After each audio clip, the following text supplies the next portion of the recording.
जी हां, तो क्या एक बार फिर से मोदी सरकार इस तौर पर बैकफुट पर है कि धर्मेंद्र प्रधान के बाद में एक और विकेट भारतीय जनता पार्टी के खेमे से गिरेगा? क्या एक और सांसद की सांसदी जाएगी? आखिर हुआ क्या है ऐसा? आखिर क्यों देश के वकीलों के साथ में अभिजीत दीपिके की टीम और राहुल गांधी की टीम ने इस तौर पर हुंकार भरी जिसमें सरकार को यह सूझ ही नहीं रहा कि वो करे तो करे क्या? स्वागत है आप सभी का। आप देख रहे हैं द राजनीति का विशेष सेगमेंट खबर और विश्लेषण। मैं हूं जब्बार खान। दोस्तों, मुझे याद आता है प्रधानमंत्री मोदी का वो दौर, हालांकि बहुत लंबा समय नहीं हुआ, अभी 12 ही वर्ष गुजरे हैं, जब वो जनता के बीच में मीठी मीठी बातें करके फुसला लेते थे। अब वो दौर गुजर गया जब वो कहते थे कि मेरी तपस्या में शायद कमी रह गई, और ये कहकर देश को अपने आगे पीछे करके कांग्रेस के शब्दों में देश को बर्बादी के रास्ते पर झोंकने वाला फैसला ले लेते थे। आपको याद होगा कि जब मोदी ने कहा था कि शायद मेरी ही तपस्या में कमी थी और माफी मांग कर उन तीनों कानून को वापस ले लिया था, कृषि कानून। मगर दोस्तों, फिर क्या हुआ? फिर से तो उसी रास्ते पर ढकेल दिया। अब दोस्तों, प्रधानमंत्री मोदी की थर्माकोल की बनाई हुई वो इमारत ढहनी शुरू हो चुकी है जिस पर उन्हें बड़ा नाज था, बड़ा फख्र था, और वो कहते थे संसद में छाती ठोक करके कि एक अकेला सब पर भारी। मगर देश की जिंजी, देश के जिन अल्फा ने उनकी नाक में दम करके इस्तीफे लेने शुरू किए, तो फिर ये रुक नहीं रहे। प्रधान जी की कुर्सी तो गई, अब जिंजी गुगली, बाउंसर, कटर, यॉर्कर सब मार मार कर विकेट झटक रही है। और अब विकेट गिरने शुरू हुए तो रुकने वाले हैं नहीं, विकेटों की पतझड़ लगेगी। आपने देखा होगा कि जब दोस्तों क्रिकेट में कहा जाता है कि पिच खराब या टर्निंग विकेट पर, टर्निंग ट्रैक पर जब विकेट गिरनी शुरू होती है तो फिर एक के बाद एक तुचल में आया वाली स्थिति हो जाती है। दोस्तों, अब जेनजी ने मोदी के एक चहेते और भाजपा के एक विकेट को गिराने के लिए प्लान तैयार नहीं किया, जमीन पर हैं। वो बीजेपी के मोदी शाह के चहेते सांसद की कुर्सी हिला रहे हैं, जिससे देश प्रधानमंत्री मोदी और शाह के ट्रैक को फॉलो करते हुए सीजीआई ने कॉकरोच कहने वाली गलती कर बैठी, और उसके बाद उसका खामियाजा मोदी शाह की सरकार को भुगतना पड़ा। ठीक वैसे ही मोदी शाह के चहेते सांसद मनन मिश्रा ने वही गलती दोहराई थी, और उसके लिए मोदी शाह उनको बचाने वाले हैं नहीं, क्योंकि इस भंवर में खुद जब कुर्सी अपनी फंसी हो तो फिर दूसरे की तरफ वो कैसे और क्या कुछ कर सकते हैं। अब दोस्तों, ऐसे में राहुल गांधी के युवाओं का, उनके छात्र संगठन का सहयोग मिलते ही जेनजी के साथ देश के वकीलों ने मोदी के चहेते और बार काउंसिल ऑफ इंडिया के चेयरमैन, भारतीय जनता पार्टी के सांसद के इस्तीफे पर सिर्फ हुंकार नहीं भरी, बल्कि हुक्का पानी लेकर के चढ़ गए। उनका दिल्ली वाला दफ्तर वकीलों ने घेर लिया। ये भाजपा सांसद मनन मिश्रा बाल काउंसिल ऑफ इंडिया बीसीआई के अध्यक्ष हैं। जब वकील ही बागी हो गए तो फिर अब ये बचेंगे कैसे? तो क्या इनको प्रधानमंत्री नरेंद्र मोदी बचाएंगे, क्योंकि इंस्टीट्यूशन नरेंद्र मोदी को समर्पित कर चुके हैं। ये जो भी स्थितियां हैं लीगल सेल की, बार काउंसिल से जुड़ी हुई जो शक्तियां हैं, वो सब कुछ ये तो उनके आगे समर्पित कर चुके हैं, उनके चरणों में।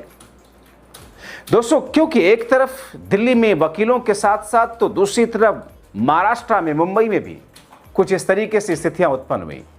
चिट्ठी आई कि माफी से काम नहीं चलेगा, इस्तीफा इसका एक और आखिरी विकल्प है। दोस्तों, जिस बार काउंसिल ऑफ इंडिया का ये चेयरमैन है, ये बार काउंसिल ऑफ इंडिया बनती कैसे है? देश भर के अलग अलग बार ही मिलकर के इसके निर्वाचन का हिस्सा बनते हैं। दिल्ली में वकीलों का गुस्सा जिस अंदाज में देखने को मिला, उससे सरकार परेशान और बैकफुट पर है। दोस्तों, प्रदर्शन के दौरान वकील बीसीआई कार्यालय के बाहर जुटकर इस अंदाज में हुंकार भर रहे थे जिसे सरकार बैकफुट पर है। हालात को देखते हुए पुलिस की भारी तैनाती करनी पड़ी। इस बीच में दूसरी तरफ जेनजी और कॉकरोच पार्टी ने भी मोदी शाह पर शिकंजा कसना मानो शुरू कर दिया हो।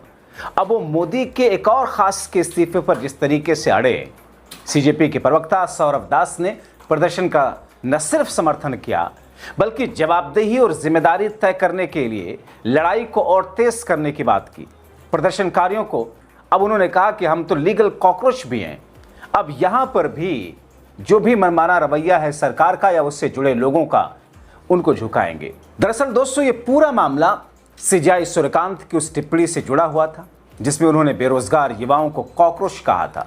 मगर भाजपा सांसद और बार काउंसिल के चेयरमैन जिस तरीके से छात्रों के लिए उनके भविष्य को गर्त में डालने का कदम उठाया था, भले ही उन्होंने दबाव में अपना फैसला बदल दिया हो, मगर दोस्तों अब स्थिति उसके आगे बढ़ रही है। इधर बॉम्बे बार एसोसिएशन ने अपने बयान में 13 अगस्त की बीसीआई कार्रवाई को सत्ता के कथित दुरुपयोग के रूप में लेते हुए कहा कि अब ये सारी की सारी स्थितियां आगे से ना हो, ये तो सुनिश्चित है ही है, मगर ऐसे शख्स को उस जगह पर बने रहने का अधिकार नहीं। दिल्ली में प्रदर्शनकारी, जहां पर अधिवक्ताओं ने जिस तरीके से आंदोलन को लेकर के आगे बढ़ करके इस पूरे मामले को सरकार को बैकफुट पर ढकेलने की पूरी लड़ाई शुरू की है, और जैसे उसमें सीजेआई का जो सीजेपी का जो समर्थन मिल रहा है, जिस तरीके से उसमें देश के जेनजी और युवाओं का समर्थन मिल रहा है, उससे लेकर के अब सरकार तो चिंतित है ही है। दोस्तों, उनके मुताबिक वकील बीसीआई के कामकाज में कमियों को सामने लाने, अपनी मांगों को सामने रखने के लिए प्रदर्शन कर रहे हैं। मनन मिश्रा के लंबे कार्यकाल पर भी जो सवाल हैं वो एक दो नहीं बल्कि करीब 14 वर्ष से इस पद पर बने हुए हैं। कानूनी बिरादरी के कल्याण के लिए उनके कार्यों का मूल्यांकन जब किया गया तो फिर उसमें एक से एक पेश निकले। क्योंकि दोस्तों आप देखिए किस तरीके से बार काउंसिल की बैठक, उसकी मीटिंग में किस अंदाज में करोड़ों रुपए इन्होंने खर्च किए। इस विवाद की शुरुआत दोस्तों आप जानते हैं कि हाल में 13 अगस्त को हुई थी, जब बार काउंसिल के अध्यक्ष बीजेपी सांसद मनन मिश्रा ने सभी राज्य बार काउंसिल को निर्देश दिया था कि जिन छात्रों ने NALSAR Hyderabad university, NALSAR university of law के 2026 बैच के किसी भी स्नातक को अधिवक्ता के रूप में नामांकित ना करें। और ये उन छात्रों के अभियान के बाद किया गया फैसला था जिसमें उन्होंने देश के चीफ जस्टिस के खिलाफ में अपना विरोध प्रकट करते हुए उनके हाथ से डिग्री लेने से इनकार कर दिया था सीजेआई सूर्यकांत। लेकिन उनके खिलाफ में, उन छात्रों के खिलाफ इतना बड़ा फैसला बार काउंसिल ऑफ इंडिया के चेयरमैन और भारतीय जनता पार्टी के सांसद मनन मिश्रा ने लिया, जिसकी तो कल्पना कोई नहीं कर सकता है लोकतांत्रिक और संवैधानिक देश के अंदर। हालांकि इस आदेश के खिलाफ में विवाद हुआ, काफ़ी दबाव बना, हंगामा हुआ, जिसके बाद बीसीआई को कुछ ही घंटों में अपना रुख बदलना पड़ा था और ये कहना पड़ा था कि साहब इसमें सारे एक बीच की लाइन लेते हुए कि साहब सारे छात्र इसमें अब इस तरीके से नहीं हैं, छात्र निर्दोष हैं और उन लोगों के खिलाफ लिया गया यह फैसला वापस लिया जाता है। बीसीआई की कार्रवाई को आपत्ति जताते हुए खुद दोस्तों, और फिर हालात ऐसे बने थे कि बीसीआई की कार्रवाई को विवादित, आपत्तिजनक बताते हुए खुद सीजेआई ने उस पर यह कहा था कि तो छात्रों उनके बीच का मामला था, आप कौन होते हैं इस पूरे मामले में कूदने वाले।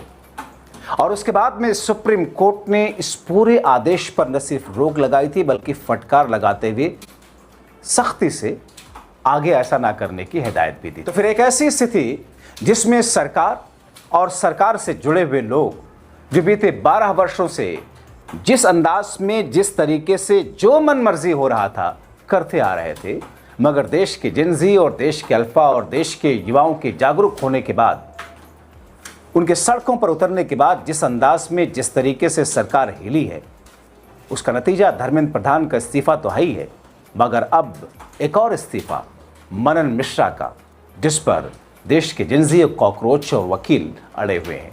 देखना होगा इस पर सरकार किस तौर पर क्या फैसला लेने में खुद को सहज पाती है। आप क्या सोचते हैं? कड़ियों को जोड़कर अपनी राय कमेंट बॉक्स में जरूर लिखें।